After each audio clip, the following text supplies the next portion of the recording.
I hope you guys enjoyed it and are grounded for the rest of the day. What we're trying to discuss here is no small feat, right? We're trying to basically save humanity.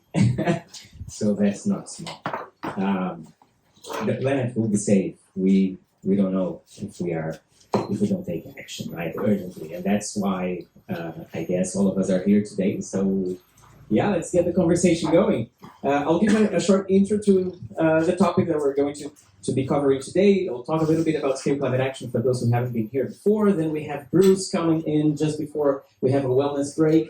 If you guys are interested in having coffee and tea and snacks, you can go to the back, speaking to Nadia over there. And while we're presenting here, you can just make yourself comfortable. After the break, we come back with Tommy Hurley, Matt Leggett, and a panel discussion that is going to be covering a few conversations amongst the different speakers, but also your questions. So we're separating a lot of time at the end of today's program for you guys to be asking all of the questions that you may have. So please make a note, write them down on your phones, and at the end we'll have plenty of time to discuss about all of them.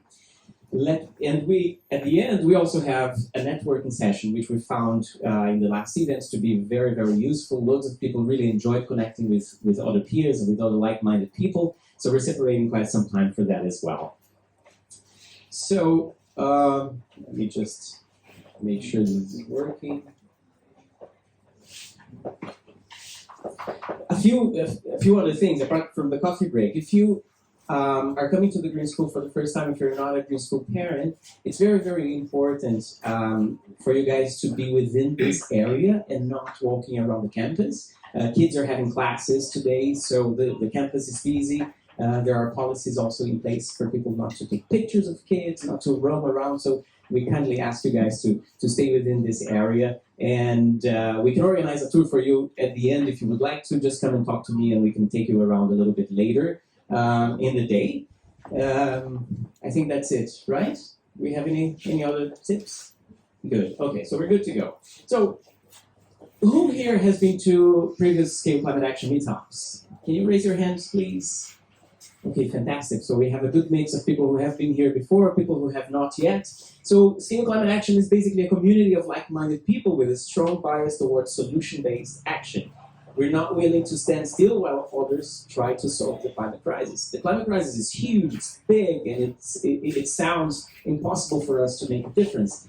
But we have a choice. We either sit and wait for governments and big corporations to do something, or we start connecting with other like-minded people and start talking to them and trying to figure out different ways that we can create a significant impact. And this is exactly what we're trying to do with this meetup, right? Bringing people who are interested in the topic, who are not willing to sit still while someone else solves this problem, and then we try to figure out ways to do that. There have been amazing conversations, amazing discussions in previous events, and if you have not yet, I encourage you to check our YouTube channel, our Instagram channel, and keep coming back, connecting to different people here, and continuing this discussion forward. Our theory of change is that about roughly 80% of the solutions are already commercially viable and available. They just need to be massively scaled. And when we're talking about scaling climate solutions, we normally tend to think about technology, right? So, we have all the technology that we need, but we don't need only technology. We have a lot of nature-based solutions. Nature is probably one of our biggest solutions to the problem. The way that we grow our food, the way that we harvest and exploit nature is actually causing a lot of harm to the planet. So changing these practices are actually going to get us a very, very long way. And we will be talking a lot about this today.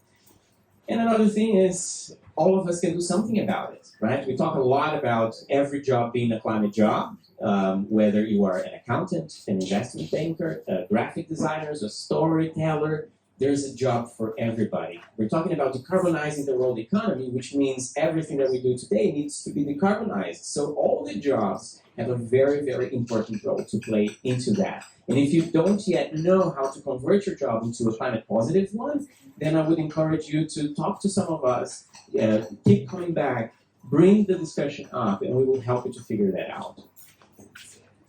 So we have already had a couple of sessions. We've basically run this meetup over 8 days in the past. Since July, we've been running these sessions. In July, we talked about climate awareness and education. We also talked about leveraging startup growth lessons to scale climate actions. In August and September, we talked about sustainable building solutions. Last month, we talked about food and nature-based solutions. And none of this can go forward without investments. And that's why we're here today. So we're talking about impact and climate investments today to really try to understand how to unlock and how to boost and scale action massively.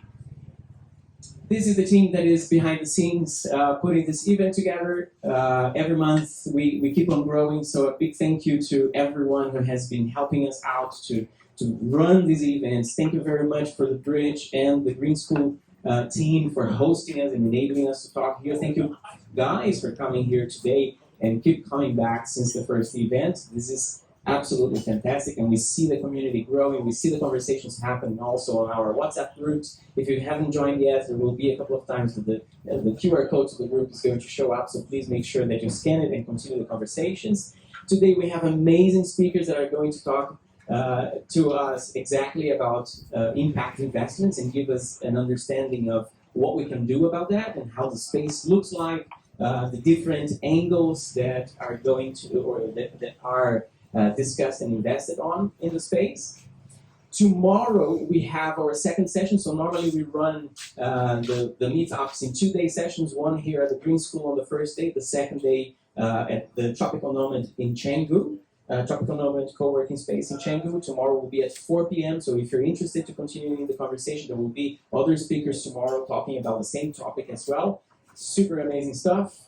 And we want to start, or I want to give just a quick overview about the topic we are talking about here today, which is impact investment. And what is this? So many people are asking, what are impact investments? And they are investments made with the intention of generating measurable, positive, and environmental impact, while also delivering a financial return, right? So we are investing in social and environmental impact while delivering return. And climate change has environmental consequences and ultimately social consequences as well. Not just because of the disasters or the extreme climate events and disasters that are already happening on a much more frequent basis and are going to continue to happen, but in my humble opinion, mostly because of food. And why food? Because humanity has relied on thousands of years of predictable weather patterns to grow food. What happens if those weather patterns get disrupted, which is exactly what's happening with climate change, and is going to happen more? Then food production gets disrupted. If there's not enough food for everybody, what happens? Conflicts, right? Mass migration all over the world. What if this happens all at once in multiple locations around the planet? It's a huge, huge problem. So it's extremely important for us to be not just finding the solutions, but finding ways to invest in those solutions and super, super quickly, right? And that's the discussion today, how we can scale that. Pretty much everyone who's looking into impact or working in impact, in development, in climate change, has already agreed upon that the cost of inaction is far greater than the cost of action. So if we don't act now and quickly and ramp up investments and roll out the solutions and stop subsidizing fossil fuels and reduce our emissions quick enough, the cost of that inaction is actually going to cost us a lot more than investing on the transition, right? It is estimated by Deloitte, there was a very interesting study they published last year that estimated $178 trillion in global economic losses between now and 2070 in today's values, right? If we do nothing. So it's a huge cost. And there's an upside to it. If we achieve net zero by 2050, world economy could grow up by $43 trillion by 2070. So there are different numbers, there are different estimates, but what is being pointed out again and again is the fact that the cost of inaction is actually much, much higher than acting, investing, transitioning to a decarbonized economy. In Southeast Asia, things don't look that grim if we don't act. Bangkok, Jakarta, and Ho Chi Minh City could be underwater by 2050. 77% of the region's population lives and relies on coastal areas for their livelihood here in the region. Southeast Asia's middle class is expected to double by 2050, so if we don't give them the right solutions in which to grow their healthy living and their development, we will actually just be increasing a lot of the problems that we have today. 17 to 37% of economic losses are expected by 2050 if we don't decarbonize, and $2 trillion investments are needed in this decade in the region to cut emissions and remain competitive globally. There was another study by Bain & Company and Temasek and Microsoft released last year that talks about the opportunity, the investment opportunities in the region, and I'm pretty sure Matt is going to be talking a little bit about this as well. So priority areas that are offering concrete investable opportunities in the region are forest conservation, again, nature-based solutions, sustainable farming, again, food, Andy, who's there? Renewables, electric mobility, and the built environment. So these are very clear investable opportunities in Southeast Asia and things that we absolutely need to scale up very quickly. Some of today's goals for you guys, what we hope that you get from today is that you learn from the experts about some of the challenges of funding impact solutions, how potential startup founders can access different sources of investment. So if you're looking to start your own organization, or if you have already started and you're willing to access investments, you might get some ideas today, and how each of us could potentially play a role in impact investments. Many of us invest in one way, shape, or form in something, right? How can we actually turn those investments to be climate positive? Having our money in a bank is already an investment. How is that bank actually dealing with our money? Where is the bank putting our money right now, right?